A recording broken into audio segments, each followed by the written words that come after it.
that's great. And that's a lot of what this is about. So I'm going to talk about this book for maybe 15 minutes, and I hope I can say enough to you to get you to start asking questions, really. And the genesis of the book, I guess, probably is 4 years ago. And I started working in the Ron Paul Revolution, what we call the Ron Paul Revolution, and I was just really astonished at the people that came out of the woodwork and the diversity of people who supported Dr. Paul. I mean, I've never seen anything like this. We had everybody from pagans to preachers. You had literally bums coming in off the street and retired CEOs that are worth $50 million. It's crazy. All genders, races, age groups. And I said to myself, now why is this? You know, that all these people would be attracted to the same message of liberty.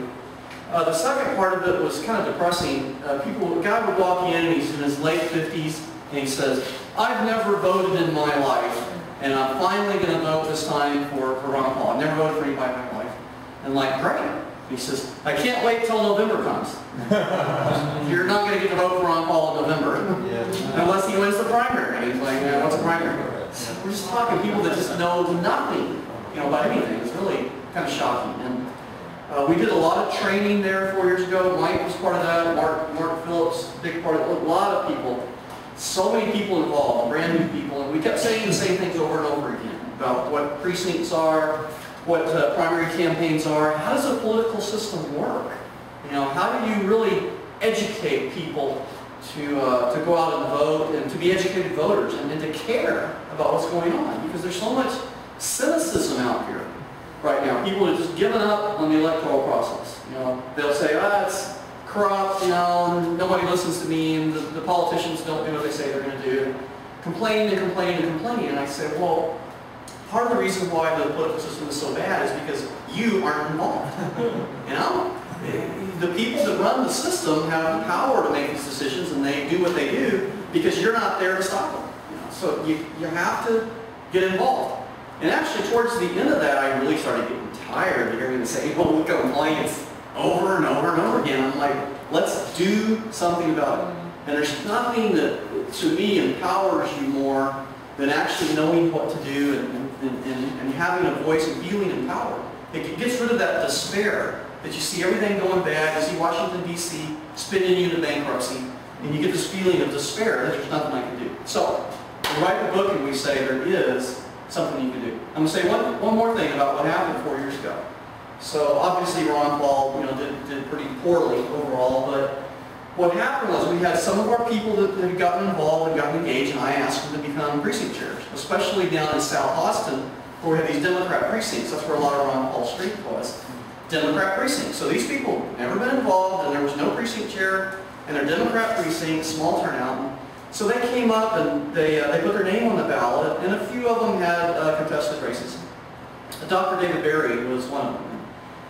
You wouldn't believe the electricity in the room, that little office we had, when people would come in and say, I won! They won precinct chair. I won! They're fired up, they're excited, and I thought, hey, maybe we're on to something here. Put yourself on the ballot, win an office, however insignificant it seems, and then use that to build your own personal influence in your neighborhood with people who know you and trust you, which are your neighbors, people you live with. So that's what the book's about as well. So there's a couple of sections in here to talk about, I think, why things are not really as bad now as they were over 200 years ago. You don't have to fight the British Empire. The battle we have in front of us now, I think, is honestly, it's still easier than what George Washington and Thomas Jefferson and the Patriots had to face. It's a lot easier, I think. If you go back to 1835, 1836, when the Texans had to fight Santa Anna, I think we got an easier problem than they did. So it is pretty serious. I'm not making light of how serious our situation is, but we can do this. Then I put in a couple of examples that some of you will recognize are from Travis County, elections that we worked on. One of the ones I'm happy about, Rosemary actually worked on this, and it was a school board election a school bond election back in 2005. And they set the election in March. Who votes for a school bond in March? Nobody. That's why they chose that date. Because what the political system wants to do is cut down on voter turnout because that maximizes the special interest vote, right? If you can get nobody to show up, then only the people that want to pass the bond and profit from it, they show up in huge numbers. So this is a game that the political system plays, and they have many games like that, and I talk about a lot of those in the book. How to figure out what's going on and understanding why people do what they do.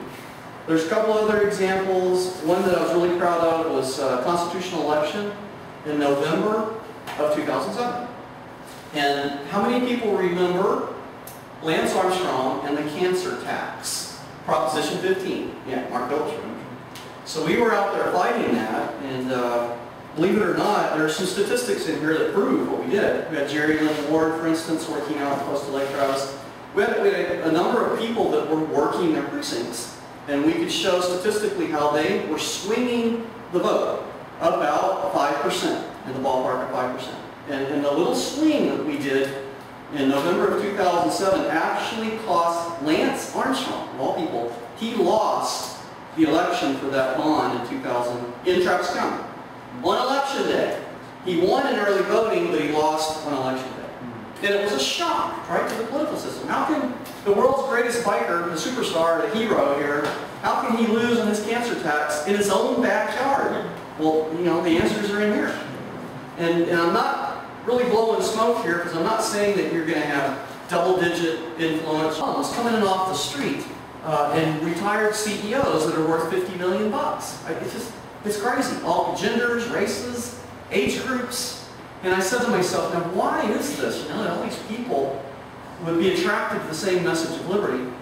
The second part of it was kind of depressing. A guy would walk in, and he's in his late 50s, and he says, I've never voted in my life, and I'm finally going to vote this time for Ron Paul. I've never voted for anybody in my life. And great. He says, I can't wait till November comes. You're not going to get to vote for Ron Paul in November. Unless he wins the primary. And he's like, what's a primary? We're just talking. That case, for me, would have never happened if I hadn't won this little election as a municipal utility director. Now, I call that dog catcher office because the total votes to win, I won with 280 votes. 2002. It's a little neighborhood election. Talk about doing something on a shoestring budget. $50, buy a couple of signs, and type out on your printer a few flyers.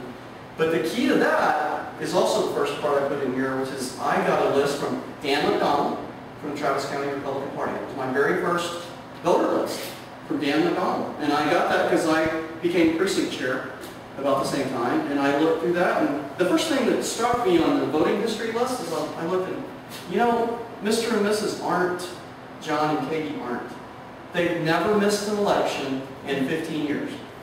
You know what? I think they're going to vote. And they did.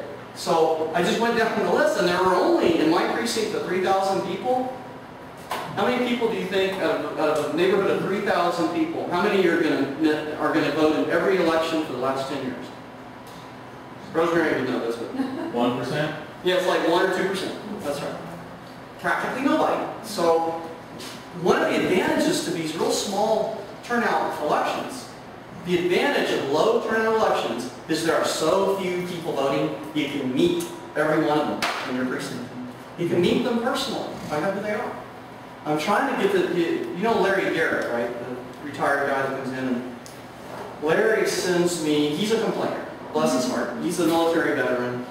And I get 10 emails a day. Obama is so bad, and he is. But Larry just complains and complains and complains. I said, Larry. And finally he got the book. He finally read the book and goes, Don, you must have written this book for me. And then we have him on voter vault now. And I actually went to his house several weeks ago. And I said, well, Larry, I know you don't like cold calling. Nobody does. I didn't like it either. But several thousand calls later, I'm kind of okay with it.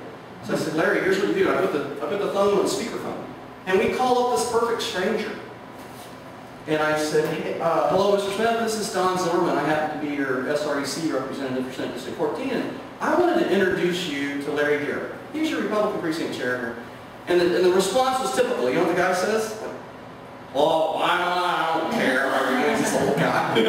He's in a bad mood. I said, well, I just hope you have a great day. Hang the phone up. I said, so Larry, you do that hundreds of times, and after a while, they'll start to be nice to you when you call them. Seriously, because they're just, oh, I'm your neighbor, I've been living here for 15 years, you know, and yeah, I walk the dog around to school. I said, get a hold of the social aspect of politics, you know, the people part of the business, and just make some friends. Next thing you know, they're going to be writing emails to Larry and say, hey Larry, election's coming up, you know, who are you voting for? Tell you another true story. So in my precinct in Canyon Creek, I love this when it happens. So I work the polling place. I'm always out there because I want to get my face out there, get to know people. And it always happens where I'll be standing out there with a little, you know, sheet of voters, you know, people I endorse and recommend. And somebody will walk up and I've never seen them before. And I say, hey, how you doing? I just want to let you know I live here in the neighborhood. I'm your neighbor. And I follow politics a lot. I've done research on the candidates, and I have some suggestions for you to vote for if you haven't done it. He says, nope, I'm all done. I got everything I need. He reaches in his pocket and he unfolds this email. It's my email that he got from a friend of a friend. It's bizarre, yeah. So he has no idea who I am and doesn't care, but he has a friend that knows me, and his friend sent my list and said, who takes my list? So that's what this is trying to, that's the place this tries to get you. To get you to work in your own neighborhood, become an influence, get to know your neighbors, get them to know you, like you, trust you, and they'll start voting with you. And you can do education on the local level, and you can also serve, you be precinct judge, you know, election judge, and help work the polls, and you can keep an eye potentially on voter fraud, you know, people trying to steal votes in your neighborhood, you'll know about it. You get involved, you know who votes, you know who these people are. Do you have another question, Mark? Not at the moment. Yeah. Are you chewing on it and thinking about it? Yeah, I'm thinking about it. Well, let me say one other quick thing about third parties, since you didn't bring it up. I ran for state board of education both as a Republican and a Libertarian. Right. Okay. Different years. Yeah. So with that background, I had a lot of people ask, not just Libertarian Party, Green Party, Constitution Party, you know, any kind of third party. And my response to that is, competition is great if you have some. But we don't have any. You know, we really have a two-party system. I think increased competition would be good somewhere down the road, but we don't have any. Back in the 70s, my parents were really unhappy with Richard Nixon. And back in the 70s, there was something called the American Party. You know, this is one of many attempts to get a third party going. They volunteered to be the American Party, Bear County, you know, directors. You know, Bear County is a pretty good, sizable county, San Antonio area, and but the American Party was us. You know, my mom and dad, and I had 3 brothers, so there's 6 of us. So we're the American Party, and so we covered our backyards with signs for American Party candidates. And the American Party is not on the ballot, so you have to do ballot access, right? The way you do ballot access is you have to get a voter list, find out who's registered to vote. You got to go around door to door. We did shopping malls even, you know, trying to get people to sign a petition to allow the third party to get on the ballot. Libertarians know all about this. So what would happen is we actually succeeded, and we got people on the ballot, but you're exhausted. By the time you do that tremendous job, you know, of outreach, and you don't have anything left for the general election. So what happens to you is, yep, American Party's on the ballot, and we're for the Constitution and fiscal conservatism, and you get 2% of the vote. So then your opposition comes along and says, yeah, those crazy constitutional liberty people, yeah, that's worth 2%.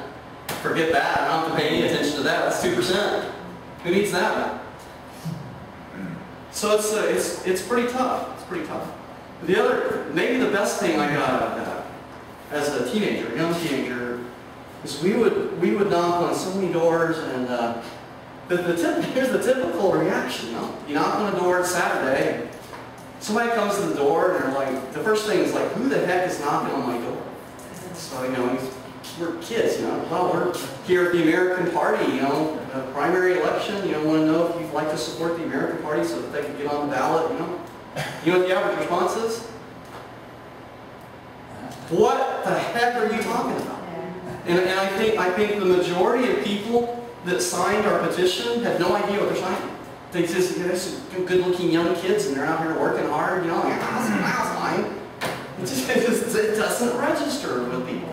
And so I began to think, so Why are we doing this? The general public is so out of touch, right? They're so tuned out. They're not paying attention. And instead of, you know, kind of browbeating them and shaming them into paying attention, which they should be paying attention, but they take a step back and say, well, wait a minute. You know, if you don't want to get involved, maybe I shouldn't try to push you into involvement.